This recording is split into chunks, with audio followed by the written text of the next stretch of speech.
You are planning a trip to Kerala, and you've probably opened a dozen tabs looking for the absolute best places to see. The same 5 names pop up on every list: Munnar, Alleppey, Takati, Varkala, and Athirapalli. Look at them on a map, and they seem relatively close together. But trying to cram all 5 into a 1-week vacation will quickly ruin your trip. This region isn't connected by straight, multi-lane highways. If you try to check off every famous location on your list, you will spend half of your premium vacation time trapped in the backseat of a taxi, staring at the bumper in front of you. To actually enjoy God's own country, you have to make hard choices. You need to ruthlessly cut certain famous spots from your itinerary to maximize the time you spend in the places you actually visit. To decide what stays and what gets cut, we use a specific framework: logistical friction versus experiential reward. Logistical friction is the hidden cost of travel. It's the transit hours, the physical stamina required to navigate a location, and the sheer headache of booking it all. And in Kerala, you can't simply buy your way out of this friction. The mountainous topography dictates the pace of travel, no matter how much you spend on a luxury vehicle. To solve this equation, you need to be completely honest about your travel archetype. Are you chasing rugged adventure, or do you want to relax with a drink on a balcony? Pinpointing exactly how you want to spend your energy is your best defense against wasting thousands of dollars on a micro-ecosystem that doesn't fit your style. Let's look at Munnar. Its massive appeal comes from sitting 5,200 feet above sea level, offering crisp weather and endless carpets of organic tea plantations. This elevation profile reveals the cost: a continuous 4-hour climb from Kochi up into the mountains. It involves hundreds of sharp, winding switchbacks. For anyone prone to motion sickness, this route extracts a severe physical toll before you even unpack. Once you arrive, you face a secondary layer of friction. During the peak post-monsoon travel windows of October and November, the narrow mountain roads become choked with heavy tourist traffic. But for those who endure the drive, the reward is a living piece of colonial history. You can walk the exact trails where workers have hand-plucked tea leaves from these incredibly steep terraces for over a century. Munnar carries a high friction tax, but if a dramatic shift in climate and deep historical immersion matter more to you than transit convenience, it is an absolute must-visit. Moving to the coast, we have Alleppey. This is where you find the iconic backwaters and the private floating villa experience on traditional Katuvalam houseboats. Securing one of these premium boats for an overnight stay requires a steep financial commitment, easily running hundreds of dollars for a single night. We call this static luxury.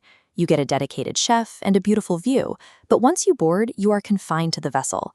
Highly active travelers often report feeling restless after the first few hours. Then there's the nighttime reality that tourism brochures omit. The backwaters are humid, brackish environments. Once the sun drops, thick swarms of mosquitoes dominate the air, forcing you inside the air-conditioned cabin for the rest of the evening. There is a massive budget and time optimizer for restless travelers: the day cruise hack. Booking a 6-hour daytime cruise gets you the exact same stunning scenery, the same traditional lunch, and the same cultural exposure. It costs less than half the price, and you bypass the nighttime insect friction completely. Alleppey forces a distinct choice.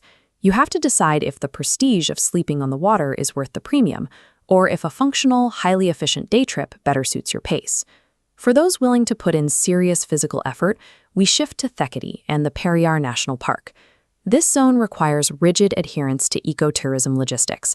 Access demands pre-dawn wake-ups, tightly controlled schedules, and strictly guided walking trails through dense jungle.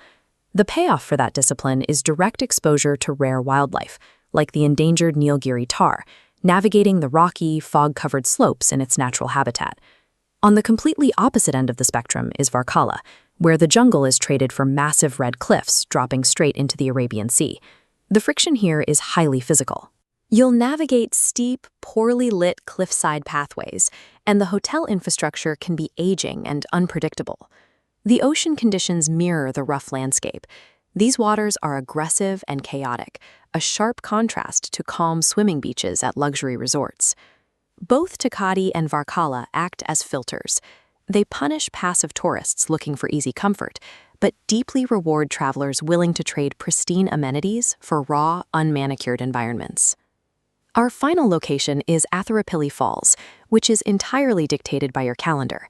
If you arrive during the peak monsoon season, you are rewarded with a massive, overwhelming cascade of water roaring through the dense forest.